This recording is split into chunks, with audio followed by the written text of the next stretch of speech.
Once again very good morning dear students, how are you? कैसे हैं आप लोग?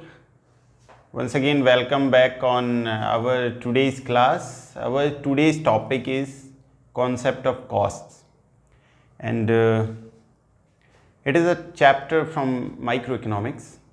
और आपने जैसा कि इससे पहले के जो चैप्टर्स देखे हैं, इससे पहले आपने प्रोडक्शन फंक्शन को देखा है और उस चैप्टर से ये डायरेक्ट रिलेटेड है, या मैं ये कहूँ कि आपका जो चैप्टर था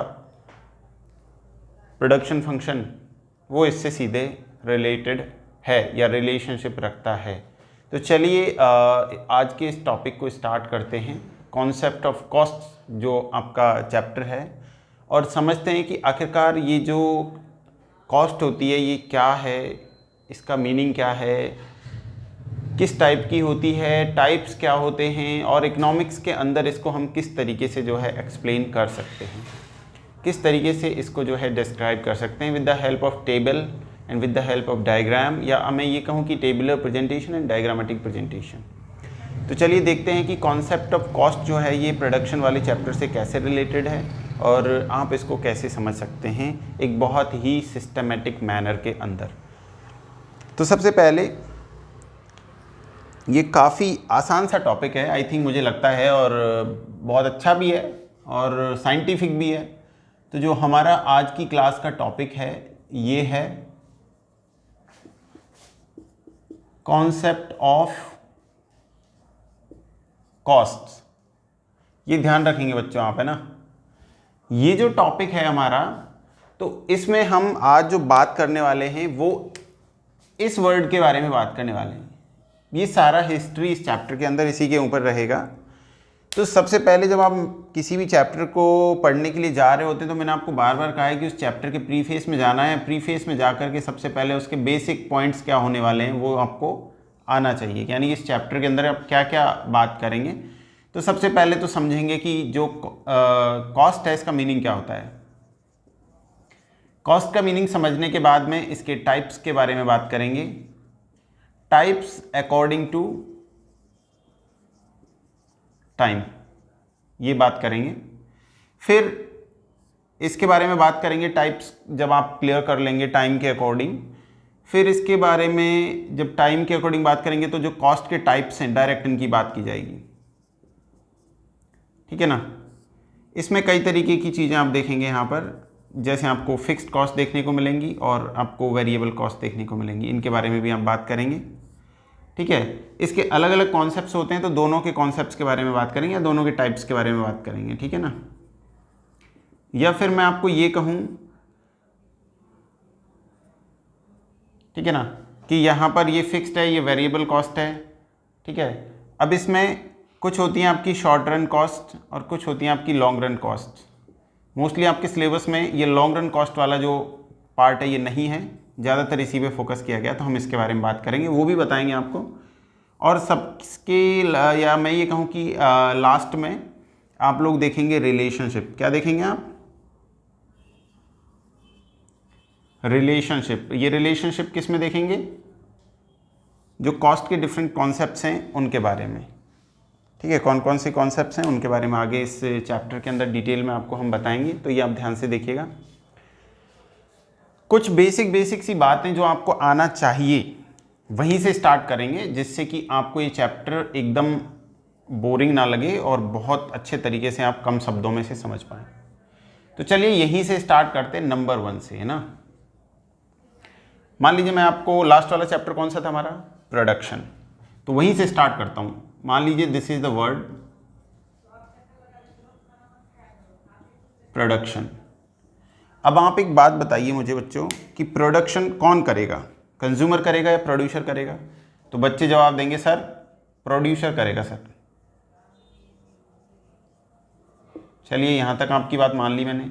अब प्रोड्यूसर कैसे करेगा? भाई मान लीजिए आई एम अ प्रोड्यूसर, तो मैं कैसे प्रोडक्शन करूँगा?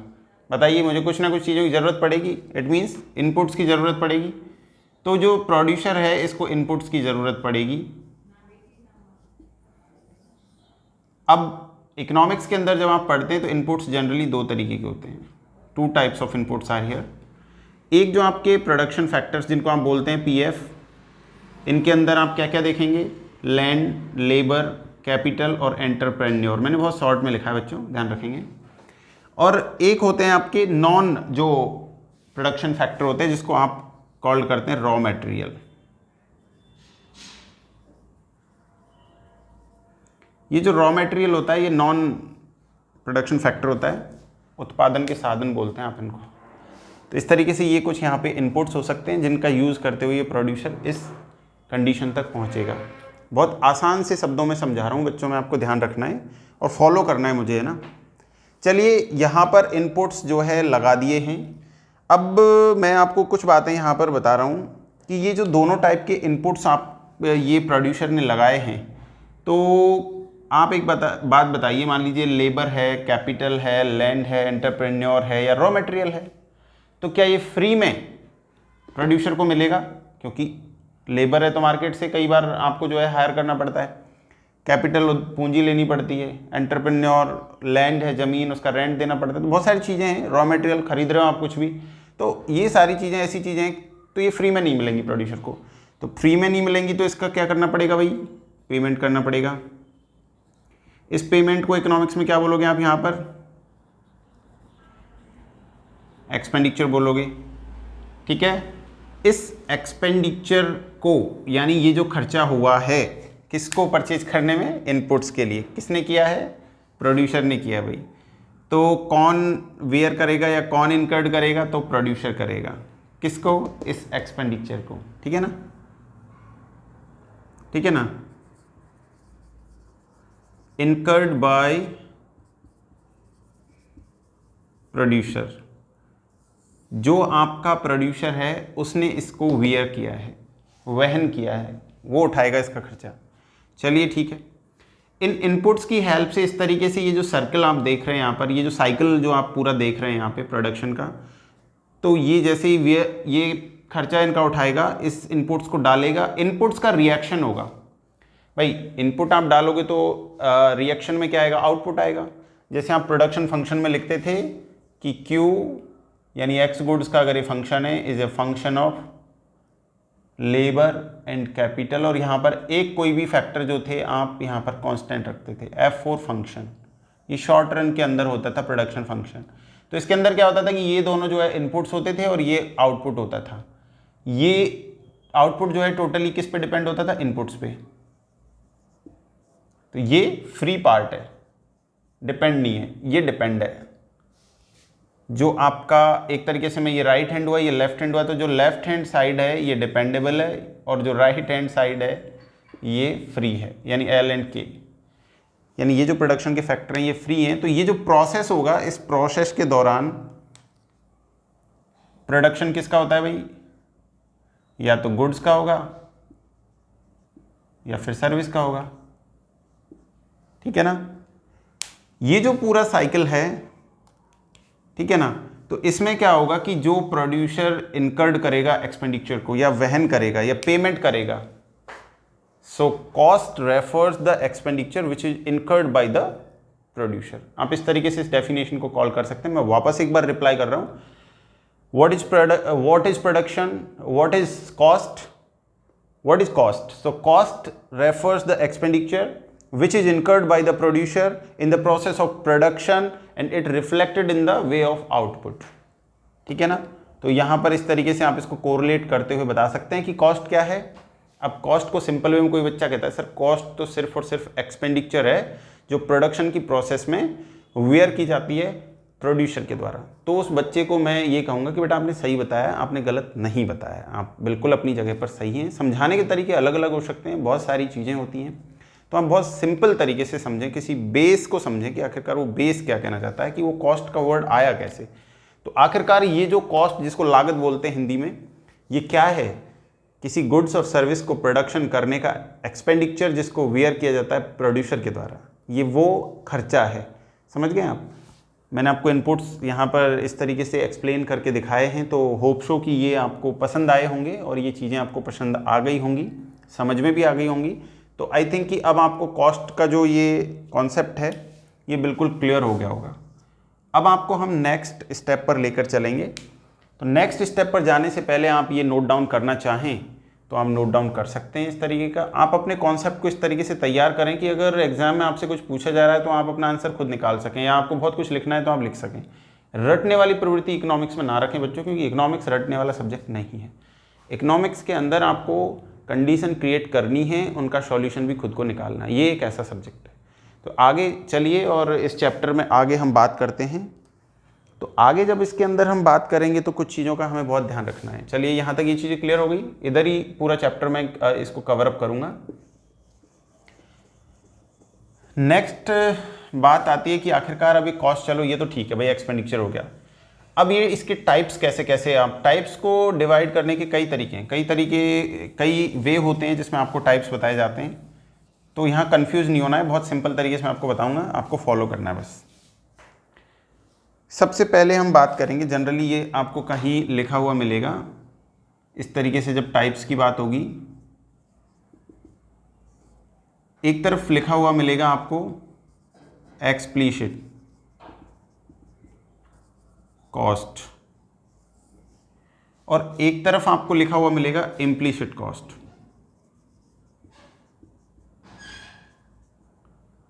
और मेरा आपको बच्चों यही एक निवेदन है कि अगर मैं इन दोनों को प्लस कर दूं, जोड़ दूं, तो ये कहलाता है आपका टोटल कॉस्ट। ये ध्यान रखेंगे आप, यहाँ गलती नहीं करेंगे। अब कई बच्चे जो है बुक में बहुत लंबी लंबी लाइनें लिखी हुई होती हैं तो इनको समझने में गलती कर देते हैं, जबकि एक बहुत छोटा कॉन्सेप्ट है, तो मैं आपको इसको बता देता हूँ। एक्सप्लिसिट का मतलब होता है बाहरी, जो सीधे तरीके से मैं ये कहूँ कि ऐसी कॉस्ट जो सीधे दिखाई दे, ठीक है ना। कब दिखाई देगी? सपोज दैट एग्जाम्पल के तौर पे मैं आपको बताऊं यहाँ पर, if a producer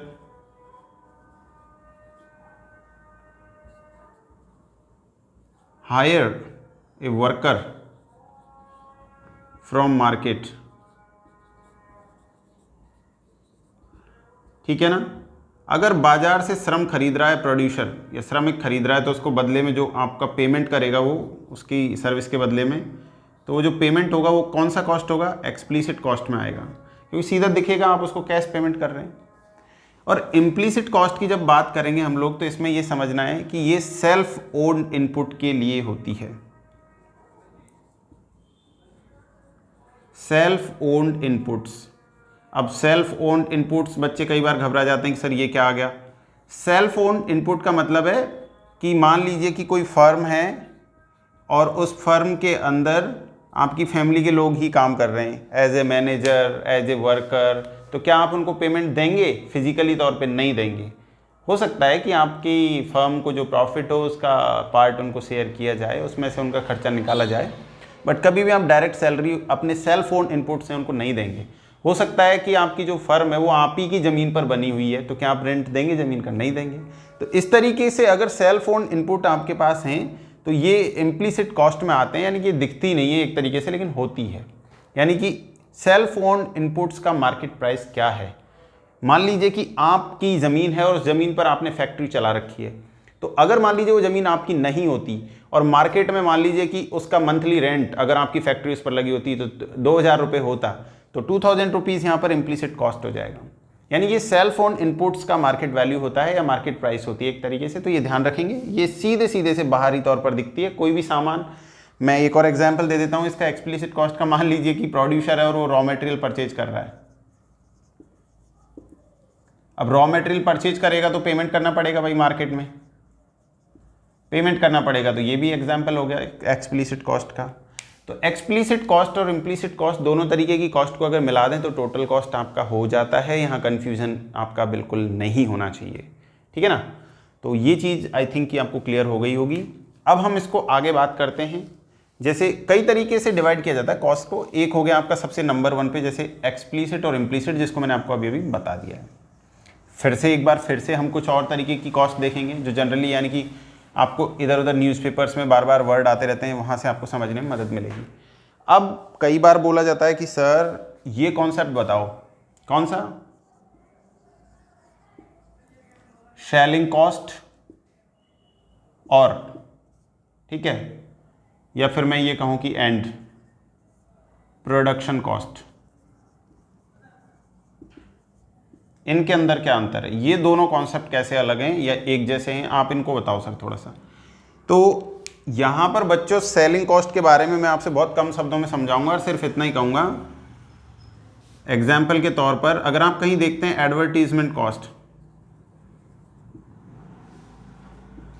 advertisement cost अगर आप देखते हैं तो this is called advertisement cost is called selling cost.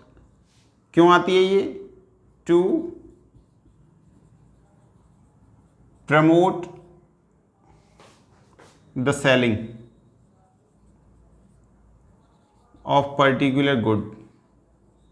किसी अगर वस्तु की आपको सेल बढ़ानी है मार्केट के अंदर, उसकी बिक्री बढ़ानी है, तो उसके लिए आपको मार्केटिंग करनी, एडवर्टीजमेंट करनी पड़ेगी। एडवर्टीजमेंट करेंगे तो कॉस्ट आएगा, और कॉस्ट आएगा तो दिस इज सेलिंग कॉस्ट। ये जनरली आप एक बात देख सकते हैं कि आफ्टर प्रोडक्शन आती है।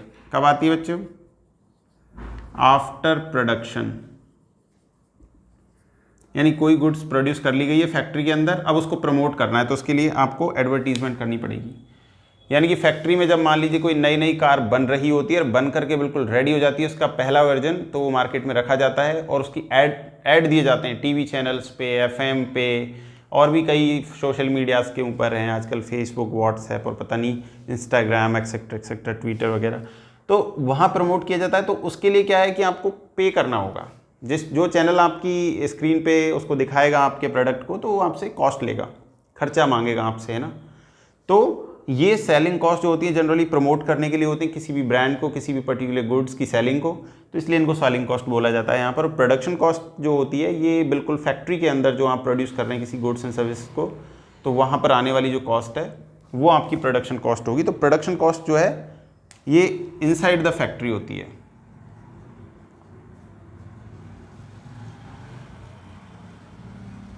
फैक्ट्री के अंदर जब तक गुड्स बन रही है वहां तक जो कॉस्ट आ रही है वो क्या है? प्रोडक्शन कॉस्ट है। इसका प्रोडक्शन कॉस्ट का प्रमोट करने से कोई रिलेशनशिप नहीं है। तो ये जो छोटा सा बेसिक सा अंतर था मैंने आपको बताया। अभी भी कई बच्चे अगर नहीं समझे तो मैं लास्ट एग्जाम्पल सेलिंग कॉस्ट का एक और बता देता हूँ। मान लीजिए कि सोनी की टीवी है, ठीक है, सैमसंग की टीवी है, एलजी का है, पैनासोनिक का, बहुत सारे ब्रांड हैं, एमआई का है और केविन का है, बहुत सारे ऐसे ब्रांड हैं। अब आप बताइए ये क्या करते हैं ब्रांड कि यार हमारा जो प्रोडक्ट है वो ज़्यादा सेल होनी चाहिए, उसकी ज़्यादा बिकनी चाहिए। तो मार्केट के अंदर आप कभी भी टीवी देख रहे होंगे घर पे, तो उसमें ऐड आता है बीच में। अब दीपावली आने वाली है तो उसमें टीवीज़ के ऐड आएंगे, कुछ ऑफर दिए जाएंगे मार्केट के अंदर कि ये फ्री आ रहा है, इसके साथ ये फ्री आ रहा है, या इसके फीचर्स ये हैं, ये इसका कम प्राइस में है, आपको बताया जाता है। आपका जो अट्रैक्शन है वो लिया जाता है आपसे कि आप देखिए ये प्रोडक्ट अच्छा है। तो जब ये एडवर्टीजमेंट इनका किया जा रहा है तो ये कहाँ जाएगा? इसका खर्चा सेलिंग कॉस्ट में जाएगा। तो अब समझ गए आप, किसी भी गुड्स को प्रमोट करने के लिए जो एक्सपेंडिचर होता है वो सेलिंग कॉस्ट कहलाता है आपका। तो ये चीज़ आई थिंक कि आपकी क्लियर हो गई होगी, यहाँ किसी बच्चे को दिक्कत नहीं होनी चाहिए। अब आगे चलते हैं। इसके बाद फिर से ये बेसिक बता रहा हूँ बच्चों में कॉस्ट का, इसके बाद थोड़ा मैथमेटिकल और टेबुलर प्रेजेंटेशन हम देखेंगे इसका, वो आपको और भी पसंद आएगा। तो उम्मीद करते हैं कि आप मेरे साथ काफ़ी जो है एंजॉय कर रहे होंगे इस क्लास को। अब हम चलते हैं नेक्स्ट जाने से पहले हमें दो चीज़ों को समझना होगा। दो चीज़ों को समझने के लिए आपको दो बातें ध्यान रखनी है, ठीक है ना। पहला, अब बात करते हैं हम यहाँ पर टाइम के अकॉर्डिंग। टाइम के अकॉर्डिंग अगर टाइप्स की बात करेंगे तो जनरली कॉस्ट की जब बात आएगी तो आपको देखो किस तरीके से मिलेगा। नंबर 1 पे आपको मिलेगा फिक्स्ड कॉस्ट, और नंबर 2 पे आपको मिलेगा वेरिएबल कॉस्ट। यहां बच्चा एक बार फिर कंफ्यूज होने लगता है कि आखिरकार अब क्या करें, अब ये कैसी कंडीशन हो गई भाई। अब इस कंडीशन में मैं आपको एक छोटा सा पहले फॉर्मूला लिख देता हूं इधर, कि कई बार ऐसा लिखा हुआ मिलेगा आपको कि total cost equals to total fixed cost plus total variable cost. ये आपको मिलेगा कहीं पर भी, आपकी बुक्स में ही मिलेगा, और भी आप नोट्स वगैरह पढ़ते हैं तो वहाँ पे भी आपको लिखा हुआ मिल जाएगा। इसका मतलब क्या है कि इसके अंदर फिक्स्ड कॉस्ट भी है और इसके अंदर जो है वेरिएबल कॉस्ट भी है। तो आई थिंक कि यहाँ तक आपको जो है कोई समस्या नहीं हुई होगी। अब हम बात करते हैं कि आखिरकार ये फिक्स्ड और वेरिएबल जो कॉस्ट हैं ये किस तरीके से एक दूसरे से डिफरेंट हैं या कैसे अलग अलग हैं। तो सबसे पहले बात करते हैं कि फिक्स्ड कॉस्ट क्या है, ठीक है। तो fixed cost directly related to the use of fixed factor. आपका जो फिक्स्ड फैक्टर होता है ये सिर्फ उसी से संबंधित है, और वेरिएबल कॉस्ट ये direct related two variable factor. जो आपका वेरिएबल फैक्टर होता है प्रोडक्शन फंक्शन में, आपने देखा होगा, ये उससे रिलेटेड है। अब यहाँ तक तो चलिए ठीक है कि भाई मान लिया कि फिक्स्ड कॉस्ट जो है ये हमारे फिक्स फैक्टर से रिलेटेड है, या वेरिएबल कॉस्ट जो है वो वेरिएबल फैक्टर से रिलेटेड है। अब यहाँ पर हम दोनों के बीच में अगर डिफरेंसेस देखने जाएं और इनको थोड़ा थोड़ा सा समझें, तो जैसे फिक्स्ड कॉस्ट के अंदर हम सबसे पहले यहाँ पर एक्सप्लेनेशन करते हैं टोटल फिक्स्ड कॉस्ट का, ये ध्यान रखेंगे आप, ठीक है ना।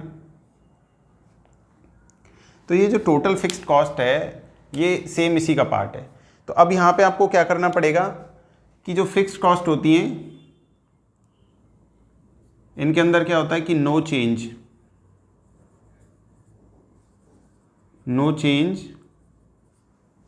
विद द चेंज इन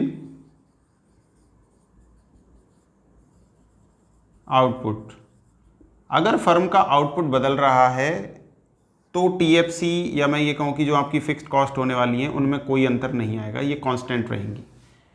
यानी कि fixed cost not related to the production, इसका आउटपुट से कोई संबंध नहीं होता। आउटपुट 0 हो या 100 हो या 200 यूनिट्स हो, ये फिक्स्ड कॉस्ट जो स्टार्टिंग में है वही रहेगी। और जनरली ये प्रोडक्शन की प्रोसेस स्टार्ट होने से पहले ही वेयर कर ली जाती है, यानी उससे पहले ही अवेलेबल होती है फर्म के लिए, उससे पहले ही एक तरीके से ये इनकर्ड की जाती है, वहन की जाती है। ये आप ध्यान रखेंगे। तो मैं थोड़ा एक बार मिटा रहा हूँ, फिर से इसका कॉन्सेप्ट ब्लैक बोर्ड पे थोड़ा अच्छे तरीके से देखेंगे। तो ये आई थिंक कि आपको समझ में आ रहा होगा। अब मैं इधर भी इसको ख़त्म कर रहा हूँ क्योंकि अब हमें डायग्रामेटिकल प्रेजेंटेशन की ज़रूरत पड़ने वाली है, तो हमें थोड़ा ज़्यादा स्पेस चाहिए। अब हम बात करेंगे स्पेशली फिक्स्ड कॉस्ट के बारे में ना। जैसा कि मैंने अभी बताया, it is directly related to the use of fixed factors. अगर आप फिक्स्ड फैक्टर का यूज़ कर रहे हैं तो उनका जो पेमेंट आएगा, उनका जो एक्सपेंडिचर आएगा, this is called fixed cost. चलिए भाई, ये भी क्लियर हो गया। अब हम यहाँ पे आपको बात करेंगे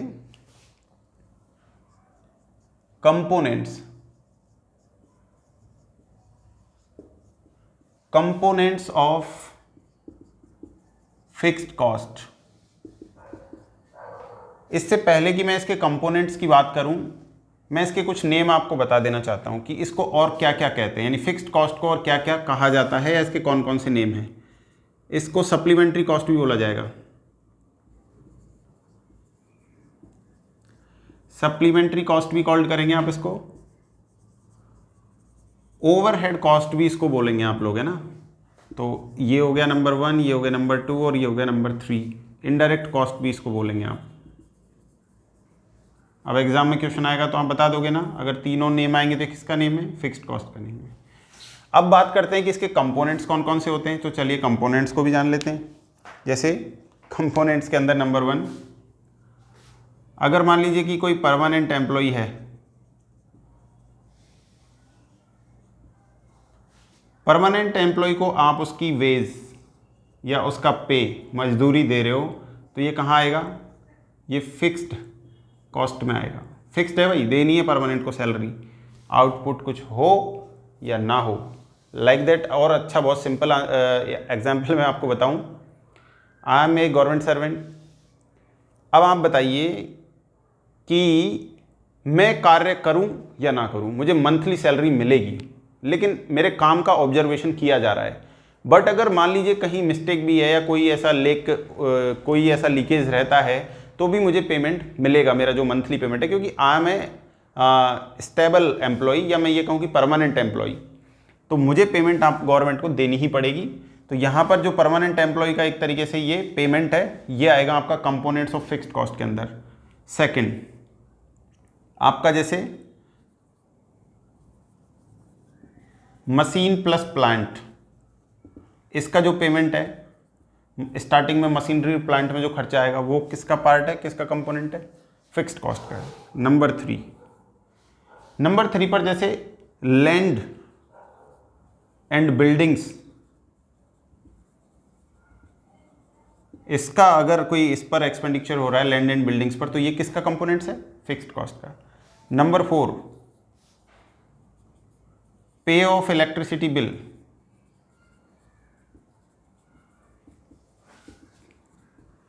पे ऑफ इलेक्ट्रिसिटी बिल एक तरीके से मैं कहूँ कि इसके अंदर यहाँ, सॉरी मैं थोड़ा सा इसको नहीं बताना चाहूँगा इस जगह पर, इसकी जगह आप ये नोट डाउन करें, I am really sorry for that. Licence fee, ये जो लाइसेंस फी है ये भी इसका एक कंपोनेंट है। तो इस तरीके से मैंने आपको कितने कंपोनेंट बताए, नंबर 1, नंबर 2, नंबर 3, नंबर 4, ये चीज़ आप ध्यान रखेंगे बच्चों, और ये इसके नेम ध्यान रखेंगे आप। मैंने कहा दिस इज डायरेक्टली या एक तरीके से not related to the output and this is directly related to the use of fixed factor, कि आप फिक्स्ड फैक्टर की कितनी क्वांटिटी यूज़ कर रहे हैं। आपके पास फिक्स फैक्टर जो मशीन हो सकता है, प्लांट हो सकता है, बिल्डिंग हो सकती है, लैंड हो सकता है, ये ऐसे बहुत सारे एग्जाम्पल्स मैंने आपको बताए हैं। तो इसका क्या खर्चा है आपका, वो आपका फिक्स्ड कॉस्ट कहलाएगा, और ये आउटपुट के साथ बिल्कुल कोई इसका रिलेशनशिप नहीं है। कैसे नहीं है आपको अभी डायग्राम से हम बताएंगे इस बात को। और इसकी कंडीशन, एक बात और ध्यान रखेंगे, ये हमेशा कांस्टेंट होती है। स्टार्टिंग में अगर मान लीजिए इसका कोई क्वांटिटी है या इसका कोई अमाउंट है, लेकिन ये उसके बाद हमेशा कैसा रहेगा, constant, not affected by production या not affected by output. Level of output से इसका कोई एक तरीके से प्रभावित नहीं होती, ये अफेक्टेड नहीं होती। अब हम आपको इसी फिक्स्ड कॉस्ट को डायग्राम से बताएंगे, तो आप ध्यान से देखेंगे और आपको समझ में भी आएगा, कहीं कोई समस्या आपको इसमें नहीं होगी, ठीक है ना। अब जैसे देखिए, ये एक टेबल है बच्चों, इस टेबल में मैंने आपको ये 2 कॉलम्स बना दिए हैं और कुछ रॉज मैंने आपको यहाँ पर इसकी हेडिंग्स के लिए बना दी हैं, ठीक है ना। तो यहाँ पर ये मैंने रॉज इसके अंदर डाल दी हैं, आप ध्यान से देखिएगा। यहाँ पर सबसे पहले मैंने लिखा है ये फिक्स्ड कॉस्ट है आपकी, क्या है ये, फिक्स्ड कॉस्ट। फिक्स्ड कॉस्ट कब आती है, कब आएगी फिक्स्ड कॉस्ट? यहाँ पर जैसे मान लीजिए मैंने आउटपुट लिखा, मैंने क्या कहा कि आउटपुट के साथ फिक्स्ड कॉस्ट का कोई रिलेशनशिप नहीं है, नो रिलेशनशिप। तो देखिए कंडीशन क्या होगी, when your output is 0, when your output is 1, when your output is 2, when your output is 3, when your output is 4, तब कॉस्ट, फिक्स्ड कॉस्ट मान लीजिए 10 रुपये है स्टार्टिंग में, जब आपका आउटपुट 0 है। तो आउटपुट आपका 1 हो गया तो भी फिक्स्ड कॉस्ट 0 रहेगा, तो भी एक तरीके से ये 10 रहेगा, 10 रहेगा, 10, 10, 10, ये कांस्टेंट रहेगा आपका फिक्स्ड कॉस्ट। ये आउटपुट से कोई भी